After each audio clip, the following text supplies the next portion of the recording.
Good evening, everyone. Welcome to Beyond the Gatekeepers. I am Bishop Vanessa M. Brown, your host and moderator for this evening. We are so very happy to have you here. If you're watching on Facebook, YouTube, Instagram, we welcome you. If you're watching on LinkedIn, we welcome you on every social media platform where we can be found. We are asking you to share. Make sure that you share and let folks know that we are on tonight. We've got a great show in store for you.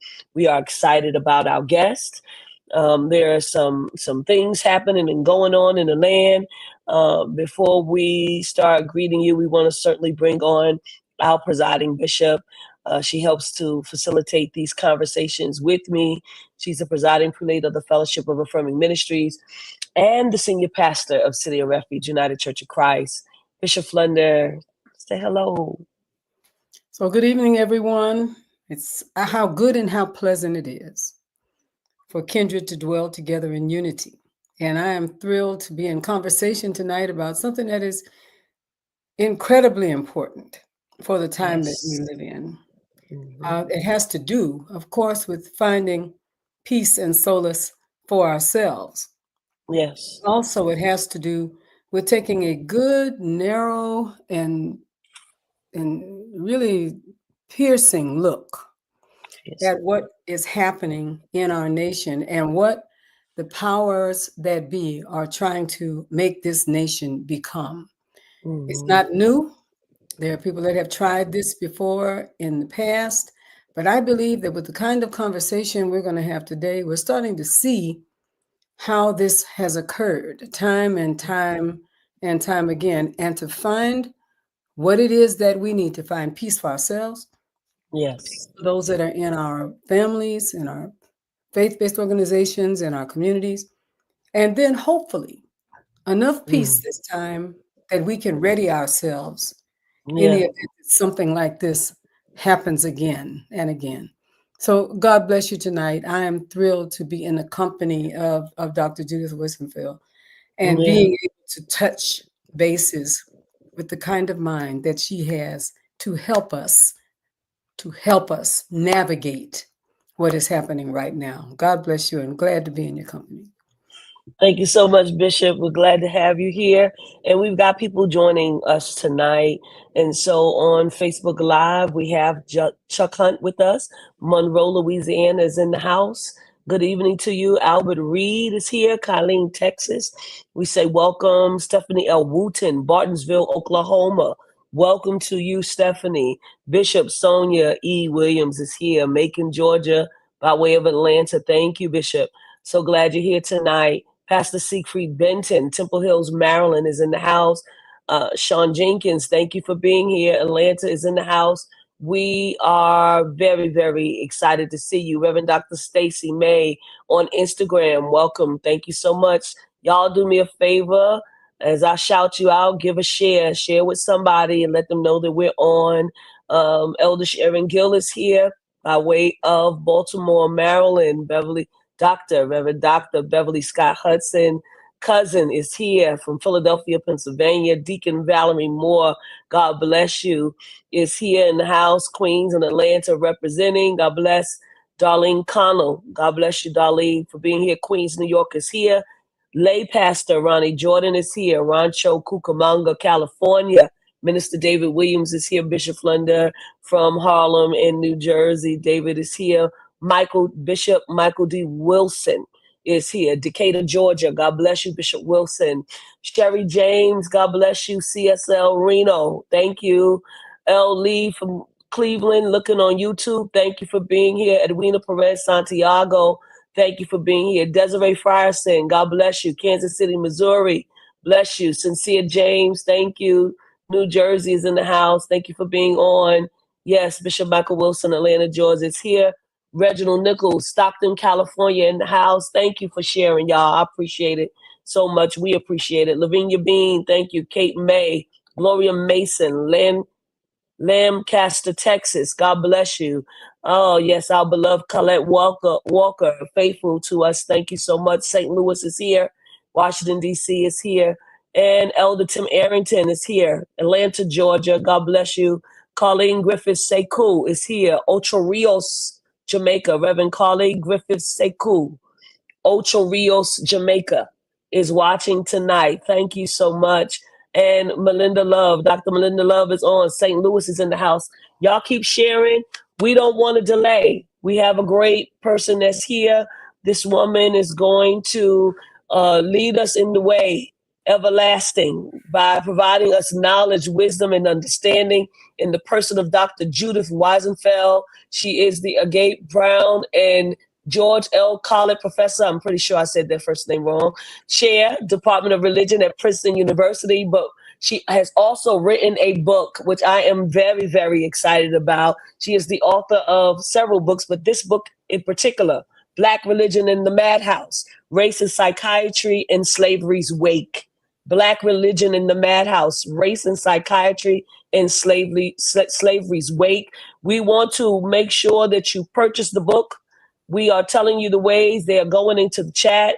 And then we are going to give away a couple of books tonight, courtesy of Dr. Weisenfeld. Dr. Weisenfeld, greet our audience and tell them hello, please. Good evening. Thank you so much. I'm really honored to be with all of you and to see this great lineup of people here. And I'm very, very grateful for your interest in my work and for the opportunity to talk with you all to see how my research as a historian might be useful for you. Absolutely. And this book is very specific. So my questions are going to be very specific. It's very specific, right? And so I guess my first question to you, Dr. Judith, would be, why did you write this book in particular? This book came from out of a question I had from the last research I was doing. I was writing about the Black new religious movements of the Great Migration in the early 20th century. So the Nation of Islam and Moorish Science Temple and Father Divine.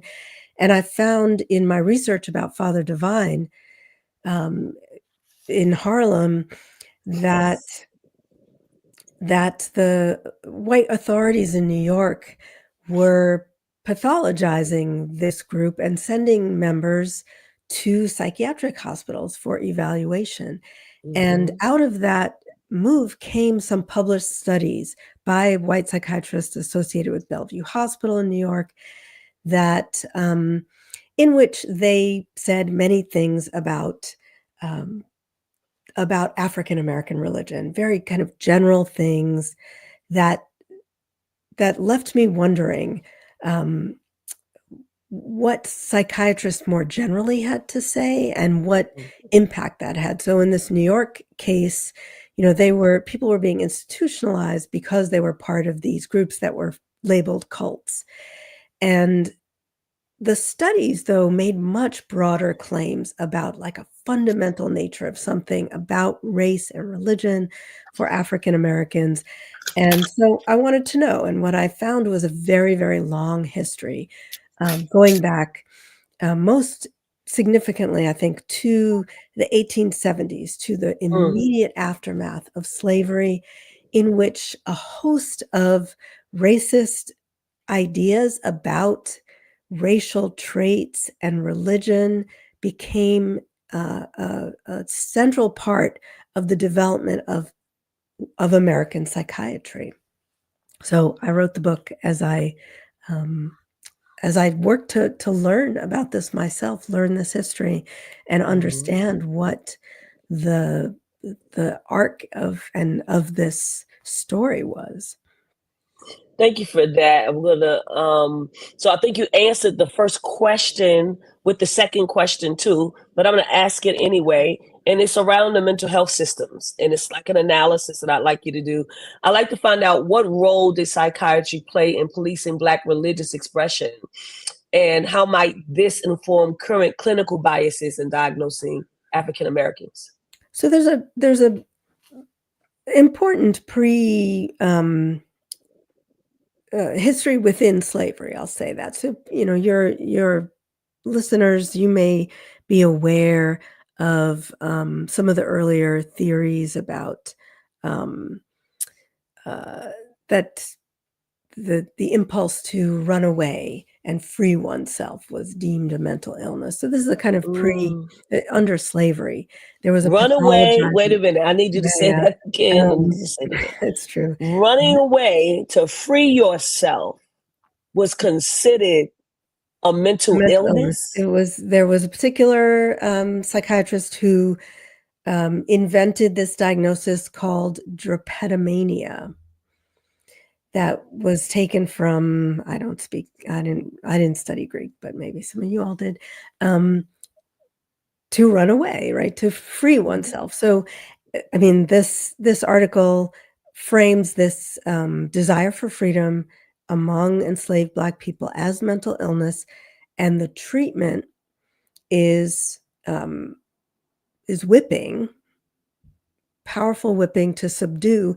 And the fascinating thing about that article that doesn't often come up in discussions is that it's really grounded in a reading of The Curse of Ham that says that this is the natural status of Black people. And so anything that moves, that gestures outside of that, this impulse to be more than a servant is disordered, is a kind of disordered mental state. So that's the state of the theory in slavery. But once emancipation comes, once slavery is ended, there's a real explosion of white psychiatric theory about Black religion and mental illness. And it's because under slavery, care of anybody who was deemed mentally ill was probably took place within the plantation and under the care of the enslaver, whatever that was. It might have been, physical punishment. After slavery, African Americans are coming into the world of state mental hospitals. And so they're going through courts and being declared insane and committed to these hospitals. And in that context, a set of white psychiatrists from these Southern hospitals generate theories based on their engagements with Black patients that frames that talks about a kind of mental health crisis, right? There's a public health crisis of insanity among Black people because they argue Black people are not able to manage freedom. So it is freedom that is causing mental illness in this theory. And one of the engines of the illness is this idea of religious excitement. So they list this as a cause of mental illness, and that was available more generally. So white people might have been listed as kind of rendered insane because of religious excitement. But by the end of the 19th century, it becomes very much attached to African Americans. And so this theory develops out of these mental institutions where white psychiatrists are treating Black patients, and it pathologizes many aspects of Black life and Black religious expression in particular. So the rise of psychiatry in that period, its growing authority in American society takes place in tandem with how they begin to pathologize Black religion. So, I'm not a clinician, not trained even in the history of science. I just kind of found this topic and was utterly fascinated and appalled by so much of what happened. But, I think in terms of how we might think about it now, I have, many answers, but one is that I think the way that various forms of Black religion, and I can talk more about the details of that, were framed as pathological, as dangerous, as disordered, as disorderly. On the one hand, shows that work of suppression and containment and pathologizing, and it is precisely because of its power, right? They're afraid of it not because it's disordered and disorderly, but because it's a powerful Exactly. tool for many things. Mm-hmm. And so, yeah, I think being attuned to this is how I approach kind of thinking about things that are happening now. Where can I see legacies and resonances of these kinds of framing of African American religious practice as and theology as socially problematic rather than what we know it to be. Thank you, Bishop Flunder. And so let's just say all over my life and all over now the web are realities in among people who are not of African descent, who do some of the same movements in the same ways. They just clap on the 1 and the 3, and Black folks clap on the 2 and the 4. but there's a whole lot of running, a whole lot of jumping, a whole lot of physicality in the way in which they have worship experiences. And I find it so interesting because my scholarship around this is not nearly as deep and powerful, sister, as yours is. My experience, however, of being born and raised a Pentecostal and having people who are not African American Pentecostals, or they were what I call Baptistostals, sort of a combination of this and that. Somehow still, even with all of that motion, even with all of that sound, there was something about the way they did it in terms of them judging themselves in that way that made it more important to God, if you understand. And I spent several years in Lexington, Mississippi, which was the church that was founded, church and school that was founded by Bishop Mason, Church of God in Christ, the area. And in the Mississippi way in the way back, Bishop Vanessa, in the way back, where neighborhoods were called things like Schoolhouse Bottom, way back in Mississippi, you could not really distinguish closely what was happening among people of African descent and people who were not of African descent. However, in the midst of that juxtaposition, they still considered themselves superior. I have struggled in and around religion to understand what is this demon? Can I call it what I really feel about it? What is this demon of superiority when there is, in some ways, a sameness around things? It is still a feeling that superior, we're in it right now. The superiority, let's get rid of everybody that we want to get rid of until there becomes many, many more of us and less of them. What do you feel? What are you feeling? What are you sensing in this time that came up so beautifully in your writing? What is this thing that requires it? Even though we're on the same dance floor, and some of us on, like I said, the 2 and the 4, and others on the 1 and the 3. What is that? Help me with that, sister. I can talk about some of the historical processes that produced and supported that. One thing that became very clear to me in the course of the research is that, one might think about medicine and science and psychiatry as secular and not invested in this kind of religious hierarchy or differentiation. But these white psychiatrists who produced these theories, I was reading their theories and I thought, well, who are these people? Let me find out something about these people are. So what did I find out?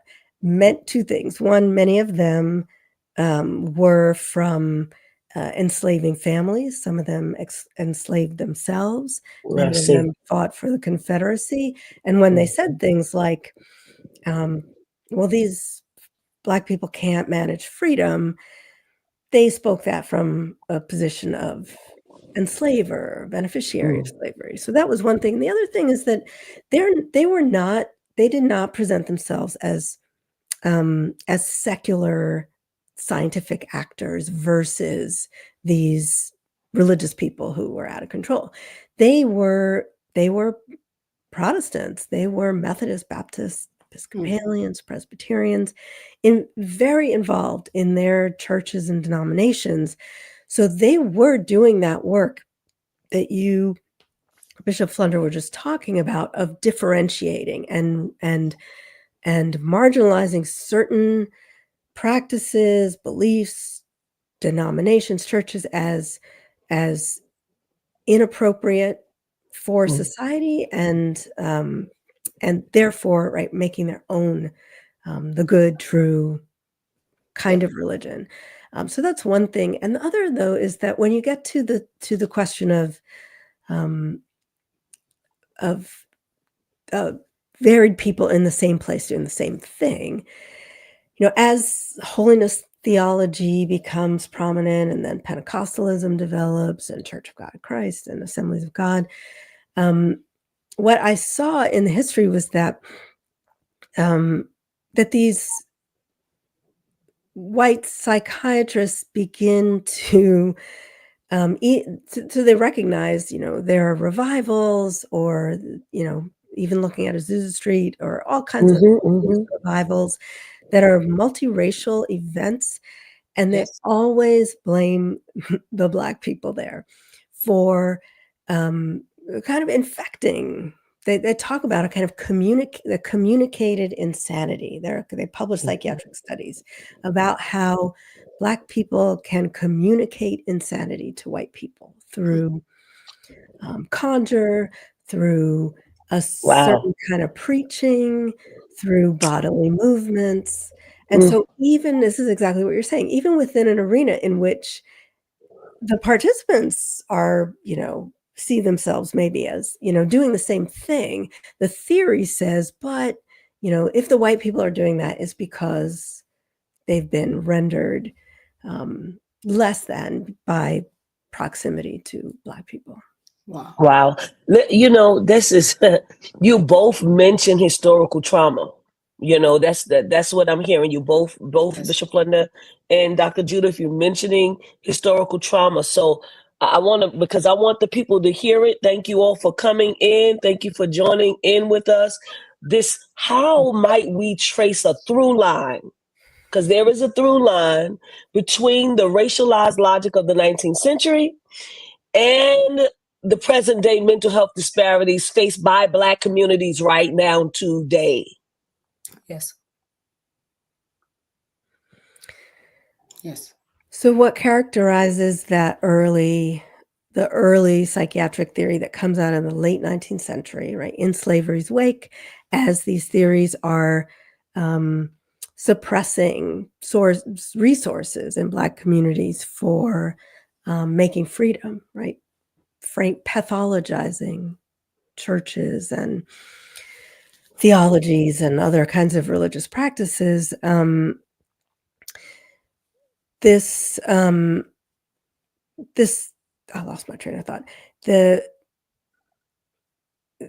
These theories are very influential, powerful for 50, 60 years.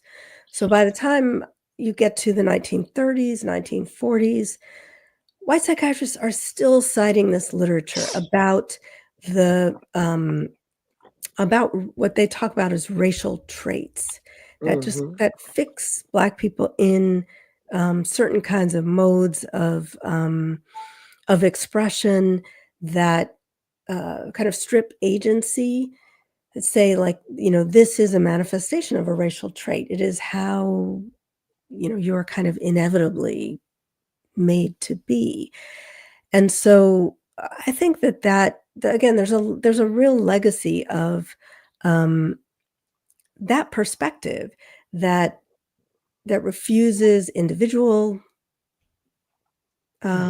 suffering, and that also rejects the idea of social context as a factor. Yes. Racism, for example. Yeah, I mean, by yes. the 1930s, we get in this story, I see a group of Black social scientists, so sociologists, and the very early group of Black psychiatrists, many of whom are children of clergy, who begin to talk back to that 19th century theory and say, this is pure racism. That PKs, yes, PKs. it's true that institutionalized our people in institutions that are nothing more than glorified prisons, and now we're going to tell you about social context, about stress, about how economic deprivation, about how racism, all these social factors are what we need to attend to, rather than this idea of racial trait. And so, I tell how these figures in the 1930s and then in the 1940s begin to talk back and try and find some new ways to address the problem of trauma. Because, again, under a system where all that these psychiatrists recognize is racial trait, well, that's just how you are. There's no way to address any actual any individual's experience or to actually kind of help them. Yeah. But before you go, Bishop, let me just say to the people, you are watching Beyond the Gatekeepers. Our guest tonight is Dr. Judith Weisenfeld. She's the author of Black Religion in the Madhouse, Race and Psychiatry in Slavery's Wake. We will be giving away a book at several books at some point during the evening. Make sure you put hashtag Beyond the Good Gatekeepers. But we will also be asking you to purchase the book. There is a code that's there that you can get 30% off, bring the book down to like $25. I am asking every pastor, every apostle, every bishop, come on, every clinical pastoral care person, every chaplain, I need you all to listen in. I need you to share with others. I see people have already come in the room. Claudia Vieira Allen is here from Richmond, California. I just want to shout you out, and I want y'all to start sharing. Santoinette Bishop Baker, glad to have you here from Las Vegas. Pastor George Radden is here, Las Vegas. Glad that you're here. Cheryl Robinson is on YouTube. O'Fallon, Missouri. T. Mark, North Carolina, is in the house. Dinah Chapman is here. Reverend Keisha Parker is here. Indianapolis. We are just excited. Bishop Diana Williams is here. Maryland. Reverend DJ, thank you, from Nashville. Pastor Marissa Pindamon, thank you, from Atlanta. Apostle Derek Montgomery, North Carolina. Dr. Lewis is here, also from California. Reverend Naomi Washington Leapart is on. Philadelphia is in the house. Apostle Edward Donaldson is here. Listen, this is a great conversation. This is something you need to hear about what has happened in our country and where our country is now as it relates to religion, race, and psychiatry in the wake of slavery. We need to hear about it because it still affects us all today. Bishop London. Just one thing that happened just a couple of days ago, what you brought up for me, is in the People's House in Washington, D.C., Bishop Barber, William Barber, as you know, and some of the folks that walk with him and serve with him and honor him like I honor him as a leader in our time, simply went to the People's House, the same People's House that was ransacked by a number of people who were given permission by, in so many ways, Donald Trump, who sent them on a mission to go to the People's House. He and his colleagues, it couldn't have been more than about 6 or 7 of them that were actually reading from the scripture and singing some songs.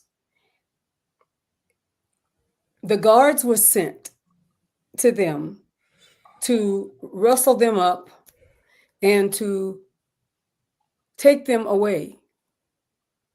And they locked all the doors to the People's House. made everybody that was in there leave, locked the door so that no one could go out and no one could come in the midst of a peaceful, faith-based response to what is happening right now in our country. Same house. Same house. Same location. And somehow or other, the folks that ransacked the people's house rioted in the people's house, destroyed offices, threatened people's lives in the people's house, many of which have been exonerated and had their lives given the opportunity to begin again. I think that it's and for some of the same reasons. Some of it had to do with being Black. Some of it had to do with being gay. Some of it had to do with somehow speaking truth to power to the current regime that we are in right now. But what it leaves for me is that when people make a decision that their wrong is right and that your right is wrong, it somehow gives them almost it's Bishop Vanessa, it's almost like a God-given opportunity to do whatever it is that you want to do to destroy whomever you feel that you does not have the power that you desire to have. And whoever doesn't align with what you have to say or the way that you think. Because they didn't just arrest Bishop Barber. Let me make that sentence because I want you to say it. God does not, God gets used as a toy. Yes. To give them the wherewithal to do what they want to do. Please say what was coming.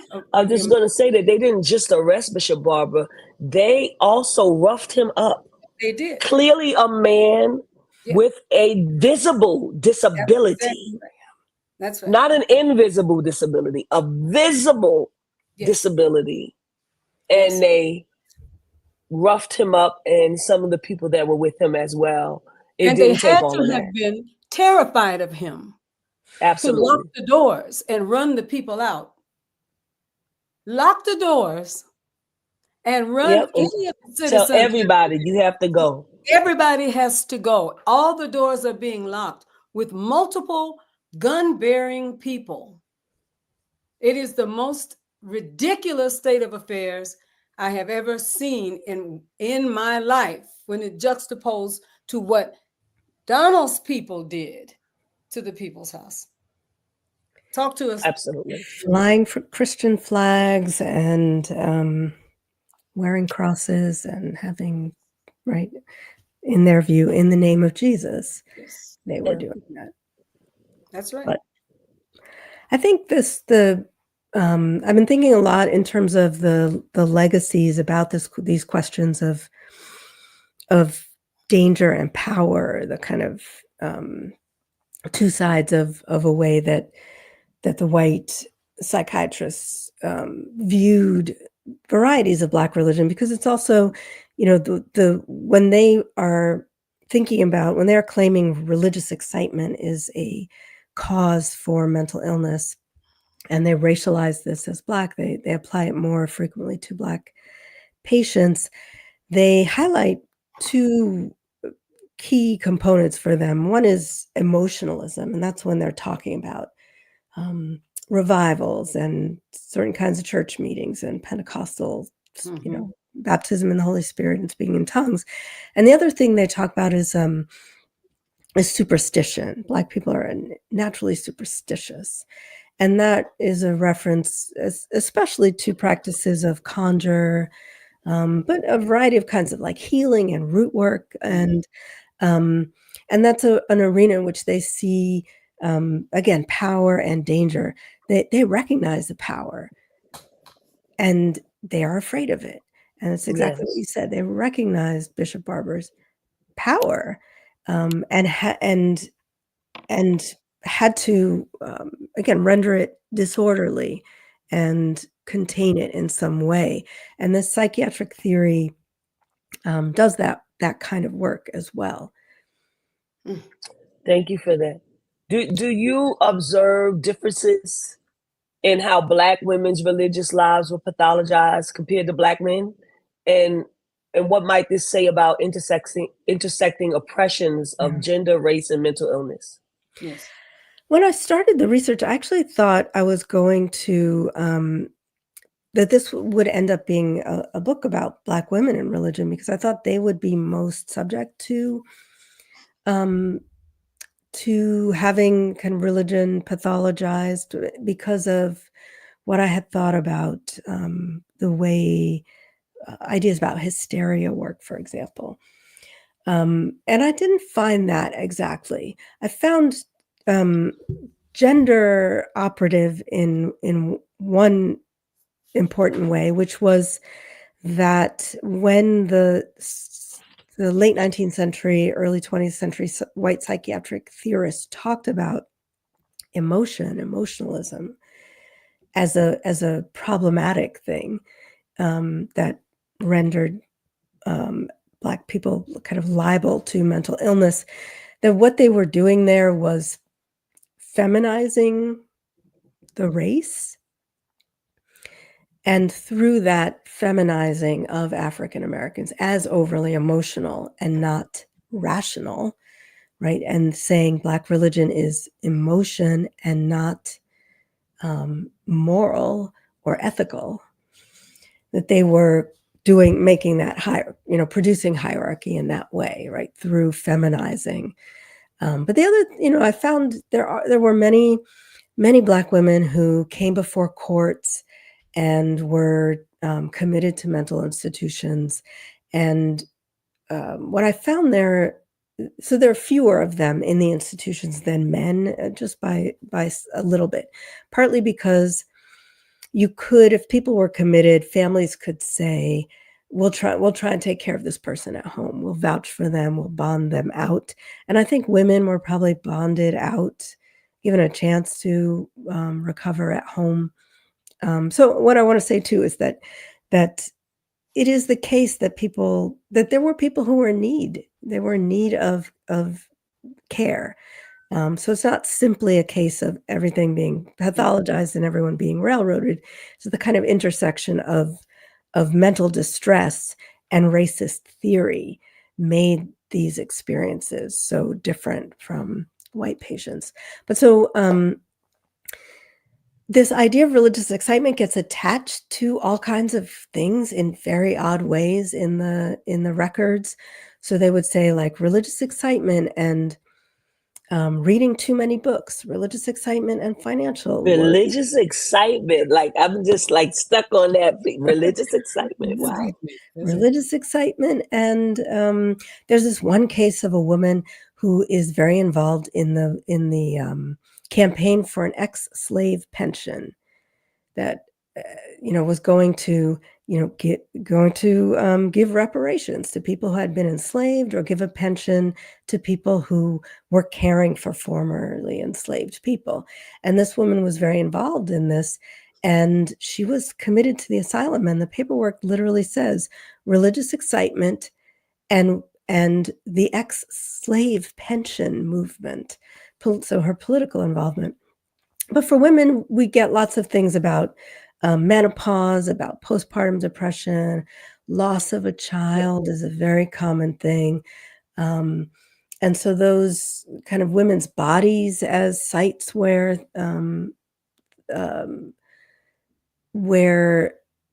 things that combine with religious excitement happen shows up frequently in the records.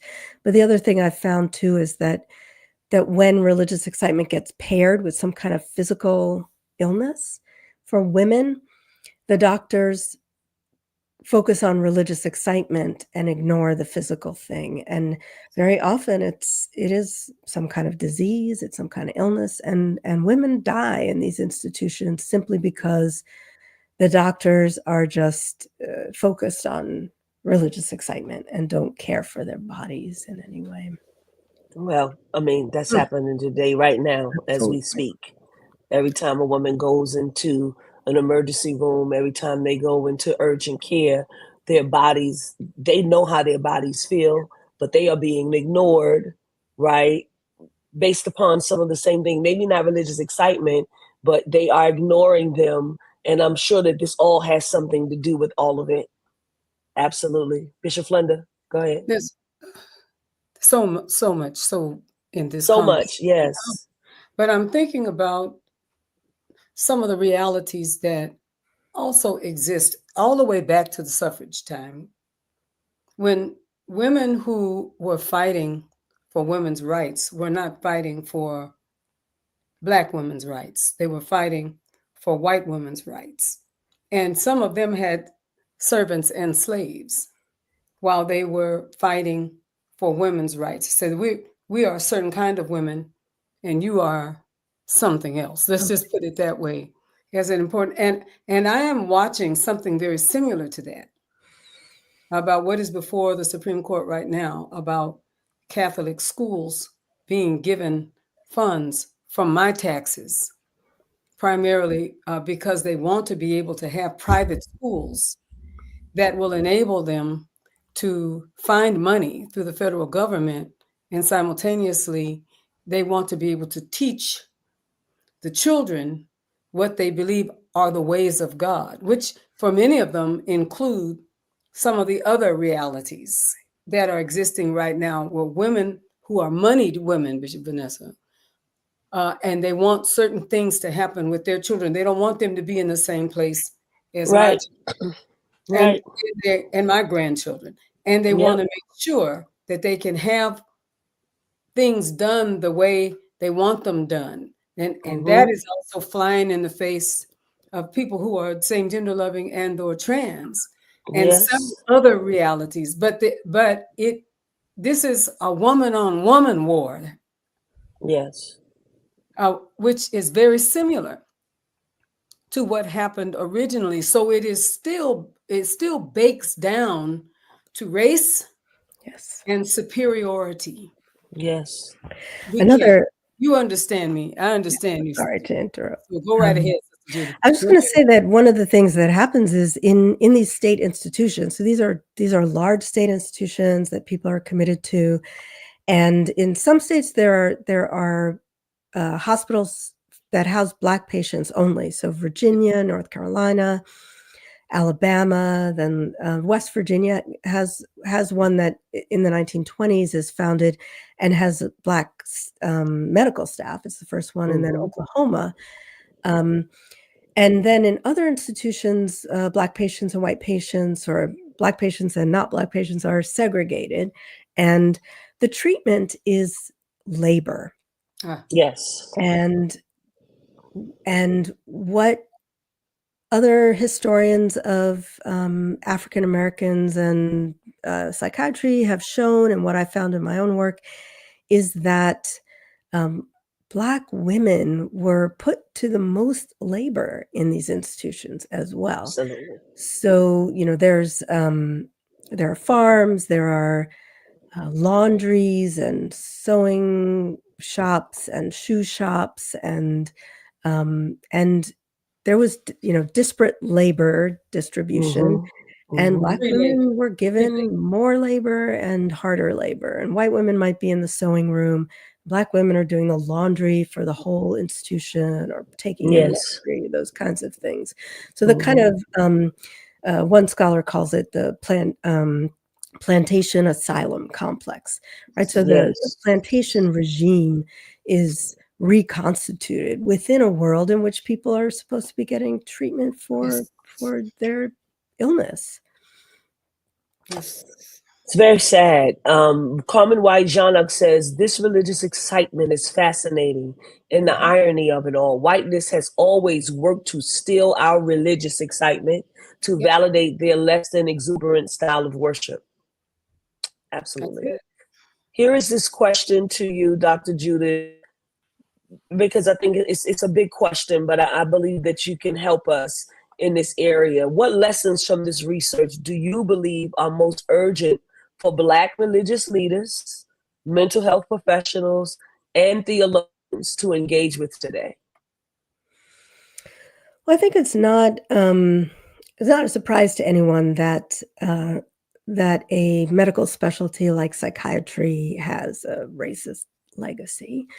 Although, it took in our supposed racial reckoning of what was it, 2020 it happened, the American Psychiatric Association apologized. There was some attention given to the idea that certain kinds of theories and practices of care had embedded in them racialized ideas about mental normalcy and capacity for treatment and care. So, we know that American medicine has a racist legacy.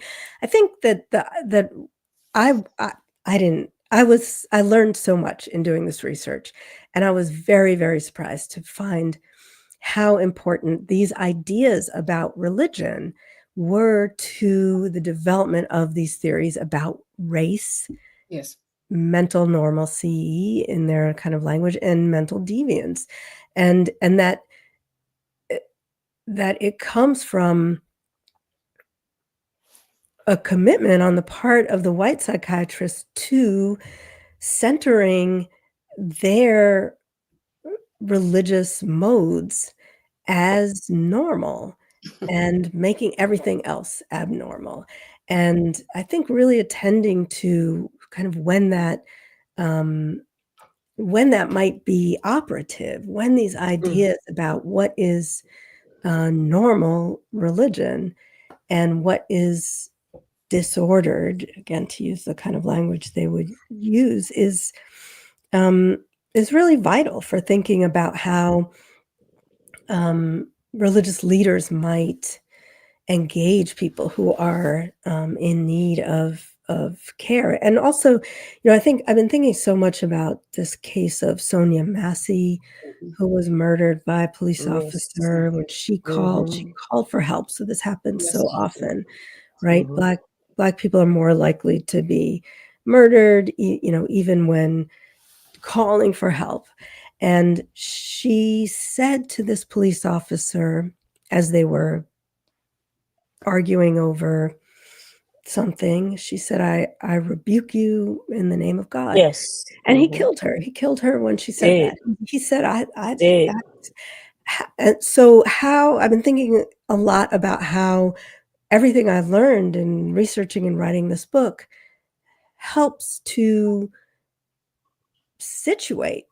One can never explain that exactly. You can't explain that, but it helps to situate that as I don't even know. It provides a framework for understanding how a white police officer could imagine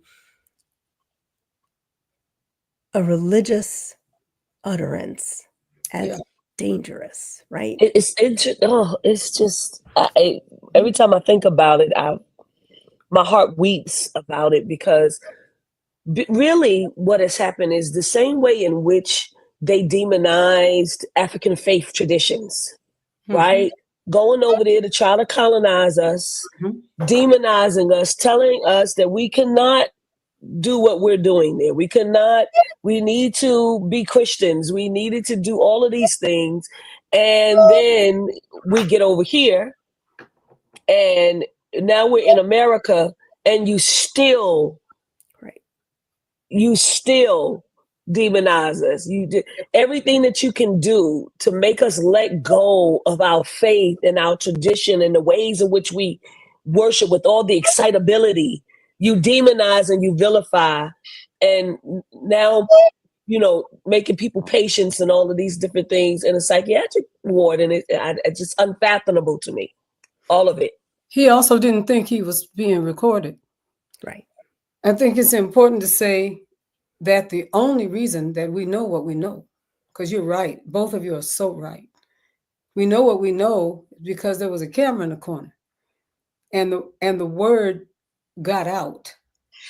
He didn't think that would happen. He blamed his words said something else happened, right, until what had happened could be proven. Yeah. There's something to be said about that reality. And I'll say it this way. Superiority has always wanted to lasso the divine. Yes. Superior people, superiority believes that if God's going to talk to anybody, God is going to talk to us. Now, I have seen it in black and white realities. Me too. Yeah. And I've also seen it in male and female realities. Yes. I have seen it in straight and gay realities. The power over dynamic of using religion to diminish someone else suggests that God takes favor in who it is that many of us think that we are. That is Reverend Naomi lifts up another good example of the pastor. I cannot think of his name right now, Keon something, but anyway, who basically tried to humiliate a woman in his church whose expression of religious fervor was deemed out of order. Yes. And then after the video went viral, who doubled down on Tamron Hall's show. That's right. And it's just, so we are actually learning it, Black people, and we're actually practicing the same demonization against our own people. Power over dynamic. There's definitely some of that in this story of Black clergy invested in respectability and doing a kind of containment work, right? Making similar arguments.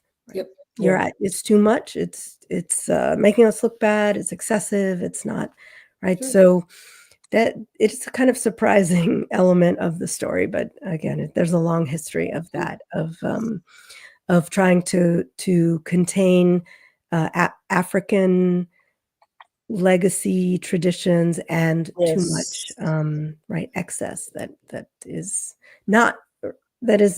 both essentially out of the control of the male minister in that context. Absolutely. I want to give the opportunity to anyone in the audience, if you have a question for Dr. Judith or reference to the book. I want to make sure that you put the word question first, and then you write your question out so that we can see it clearly. I see a lot of people that are on, a lot of scholars are on. If you have a question in specific, please make sure we invite you to post your question. Remember, we're giving away a book today, several books, courtesy of Dr. Judith. Make sure you put hashtag Beyond the Gatekeepers. Remember, we want you to purchase the book. I feel like this is a great gift to any pastor, to any clergy person, period, point blank. Anybody that's a chaplain, anybody in CPE. This is a gift that you're going to want to give to someone. This is a work worthy of reading. We need to understand this because this also helps us to think about how we actually pastor.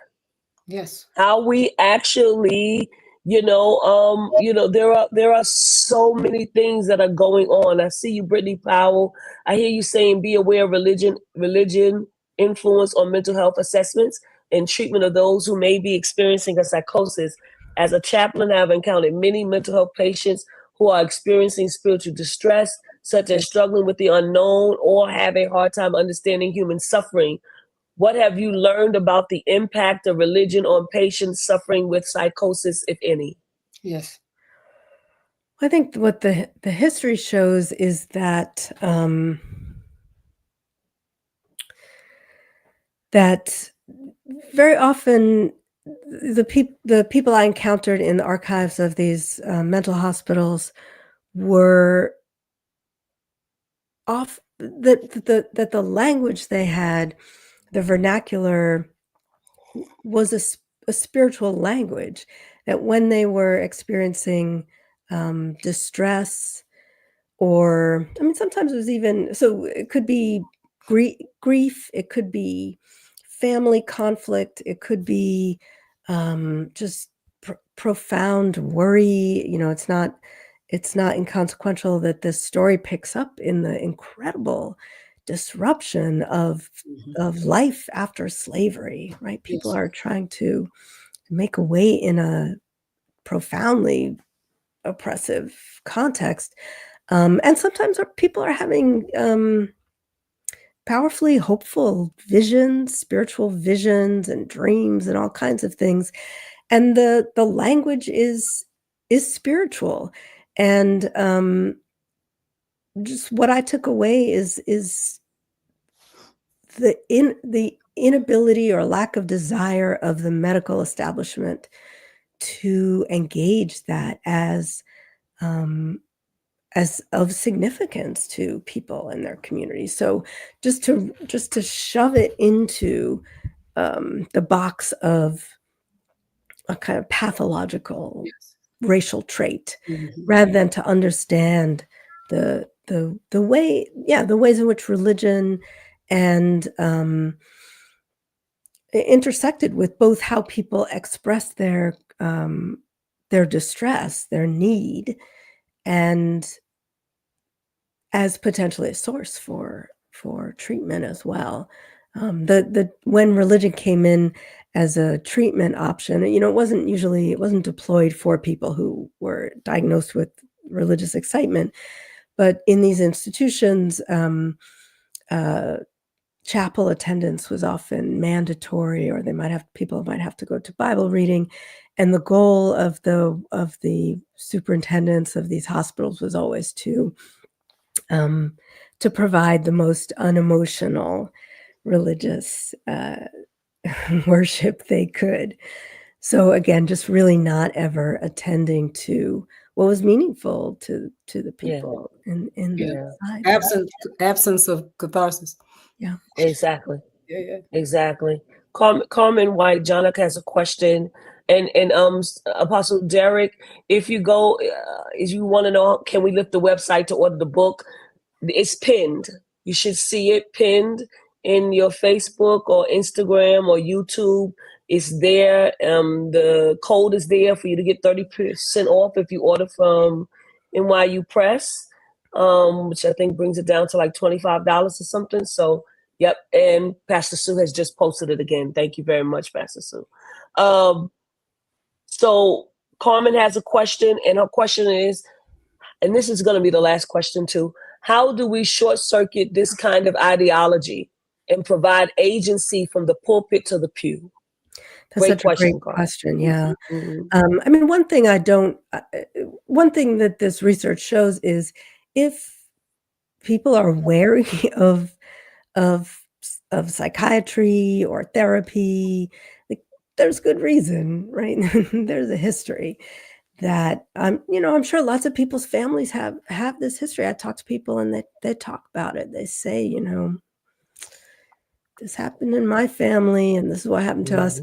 So I, in a way, I wouldn't want people to read the book and be ultimately completely kind of reject any sort of care. But the book ends with a chapter that focuses on two things. One is the rise of what in the 1940s was called the mental hygiene movement, which was a patient-led movement for community-based treatment options and care that would keep people out of the institutionalization, that you could address people's needs needs before they became acute is one way of thinking about it.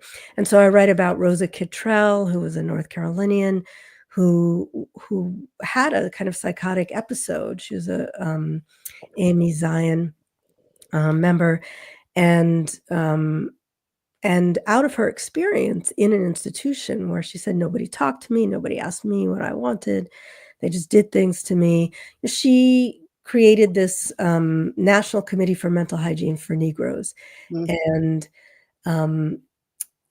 tried to get people to talk about how can we provide community-based access to care. And the other part of that chapter looks at the Lafargue Clinic. Both of these movements were kind of short-lived in the 1940s and 50s, but Lafargue was a clinic that the novelist Richard Wright started with Reverend Shelton Hale Bishop, who was the rector of St. Philip's Episcopal Church in Harlem, and along with a psychiatrist, Dr. Frederick Wortham, a Jewish emigre to the United States, who was when he was in Baltimore, was the only Black psychiatrist who took and white psychiatrist who took Black patients. So he became acutely aware of how hard it was for African Americans to go to psychotherapy in that period. And so they located this clinic in the basement of the parish house. They made the church's work, it was a free clinic with volunteers. The church's work had to be this work as well. And that had to be professional. So these, the pastors said, we're not trained professionals in this. We can only do so much in our study, talking to people and counseling them.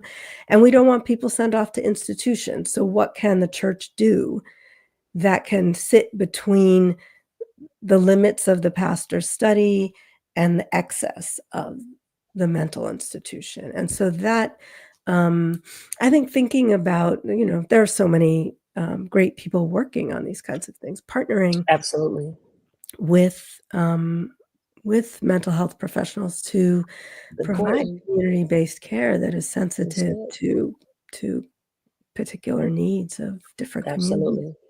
That's what we're doing the month of May. We mentioned that offline is Mental Health Awareness Month, and we are partnering with NAMI. And you can do that too. NAMI is everywhere. So, you can partner with NAMI. You can partner with other people that are doing the work. You don't have to be a lone wolf out there by yourself. We know how sensitive this is. And Cheryl Robinson Moore says, she's on YouTube watching, as a healthcare executive and advocate for mental health, injustices exist. Listen to this. The DSM-5 classifies our religious practices, RTS, as a religious trauma syndrome, manifesting SXS, similar to PTSD. I'm going to say that again because I want people to hear that. I think it's important. She says, as a healthcare executive and advocate for mental health, injustices exist. The DSM-5 classifies our religious practices, RTS, as a religious trauma syndrome manifesting SXS, similar to PTSD. Wow. Wow. I'd like to have one of those right now, if you want to know the answer. Yeah, absolutely. And Carmen says, I want more pastors, and I want to add apostles and bishops and, all of the prophets. I want them to say, I'm not a professional counselor or therapist. That's right. I am happy to say it. I am not. And nor do I want to be. That's right. And I am happy to refer people to where they need to be. I think the partnering is really key too, because even the if the professional therapists are trained in the legacy of the history of psychiatry, right? They this is how they're taught, and if the diagnostic and statistical manual that is the Bible of the profession classifies religious practices this way, it's really going to take a kind of partnership between religious leaders and medical professionals to figure out how to overcome the problematic legacies maybe of both professions in these ways. Absolutely. This has been incredible, Dr. Judith. We thank you so very much. It's been quite wonderful. I want to give you an opportunity to give us some last words about this book, about, what is it that you want us to know as a community. I would love for you to do that for us. I'm honored to have been able to talk with you. I've been talking with some medical professionals as well to try and educate them on the history of their profession. But again, I think I would just say this, that what I've learned from doing this research and writing the book is again how powerful religion is, Yes. how it has been for Black communities, and therefore how dangerous white authorities have taken it to be. And so I'm appreciative of how communities have persevered in this context. And I would just again reiterate what I said, is that I think, I'm neither a religious leader nor a medical professional. I'm a historian, but I really think that the kind of attention that you all have paid to this topic is so exciting. And I think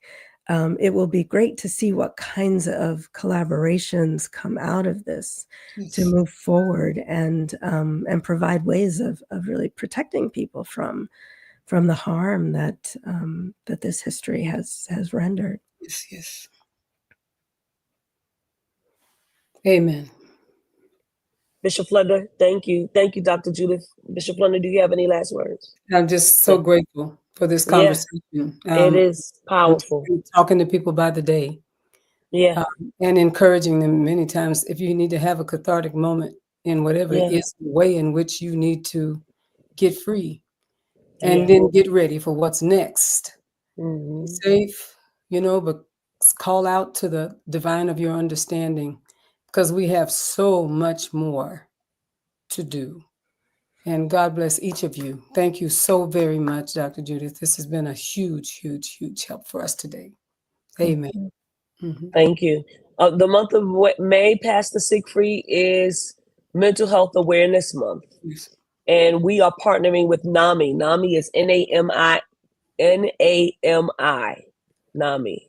I think it's National Association for Mental Institute. National Association Mental Institute. I believe that's what it is. Thank you all so much. Before you go, remember we're giving away books and you're going to buy books. Yay. Thank you very much. Before we do that, we've got 2 announcements. Hold tight. God bless each of you. I know that you've been helped. I know that I certainly have been. It's critical that we understand how we can best ferret the stream in our current and present realities. I want to say to you that Gatekeepers is continuing to grow and expand. I know that you've been helped. I know that you've been blessed. And I think that you should put a blessing where you have been blessed. I want to encourage you, please continue to support the growing reality that is the Gatekeepers by sending a donation. Sending a donation to PayPal at www.paypal.me/TFAMJustice in order to help us to continue to expand. There are people all over this country and world that need to hear what has come through this particular opportunity for listening and growing beyond the Gatekeepers. God bless you is my prayer. I certainly want to share with you again now and as often now as I possibly can, as we are getting closer and closer to June 30th. I want to encourage you, if you have not yet gotten your conference information and or your registration, we are going to get together June 30th through July 6th. And we will dance, we will protest, and we will love one another, because we still believe there is something that the God in us and the God through us is calling for in the time in which we live. I want to encourage you. You can visit online, tfamconference.org, www.tfamconference.org to secure your spot. You know we're going to the Hilton Atlanta, and we are going to work together to bring change, both for ourselves, for those that we serve, and in many ways, for our families everywhere. God bless you. Join us. We need each other. Amen. Thank you so much. I wanted to say, Bishop Flunder, about that. Early bird pricing ends tomorrow. So it's $200 now. It's going to go up to $250. So please, I hope you get registered. Okay, Dr. Judith, we're going to go until you tell us to stop, okay? Everybody put hashtag Beyond the Gatekeepers. Everyone put hashtag Beyond the Gatekeepers in. Make sure you have it. We want to make sure that you can win the opportunity for the book. If you don't, again, you can use the code that has been given to get 30% off of the book, NYU Press, please. Thank you, Pastor Sue. Let's try the first person.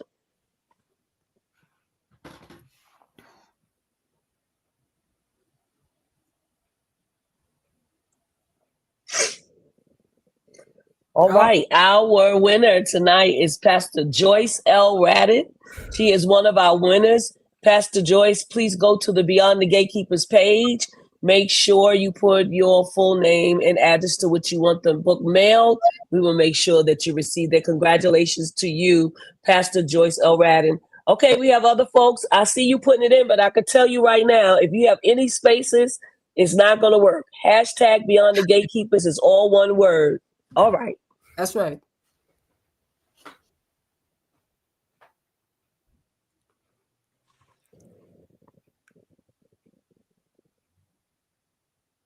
Dinah Chapman, you are a winner. God bless you, Dinah.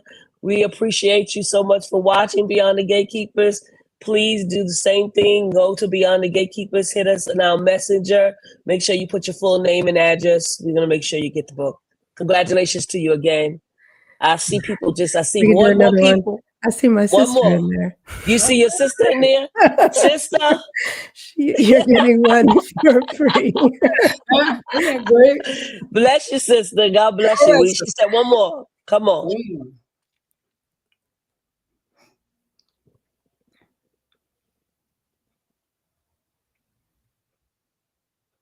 All right. Reverend Darrell Goodwin is our winner tonight. God bless you, Reverend Darrell.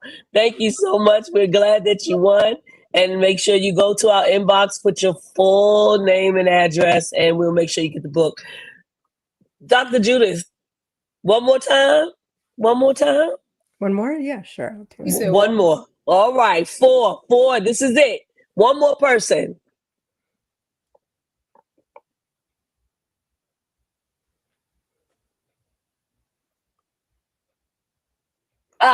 Reverend Naomi Washington Leapart is the winner. God bless you. Reverend Nay, you know what to do. Make sure we get your full address, put it inside our messenger. We'll make sure you get the book. Thank you, everyone. This was so wonderful. 4 winners. We are grateful for your presence on Beyond the Gatekeepers. Grateful for you being here, Dr. Judith. What a blessing to us. Yes, what a blessing. What a blessing. I want to make sure that I send you an email about all of the winners, and I will keep you updated on how we're doing with partnerships around mental health so that you can know what we're doing. And we ask for your prayers as we, Bishop Flenda and I, and the entire TFAM House of Bishops and family and friends meet in Atlanta on tomorrow. And we will be there to do visitation, a viewing of our dear son and brother, Bishop Troy Sanders. And then on Friday night is the homegoing services. And then on Saturday afternoon are the homegoing services and entombment. Please keep us in prayer. Please. Thank you so much. And we look forward to seeing you on next week by the grace of God.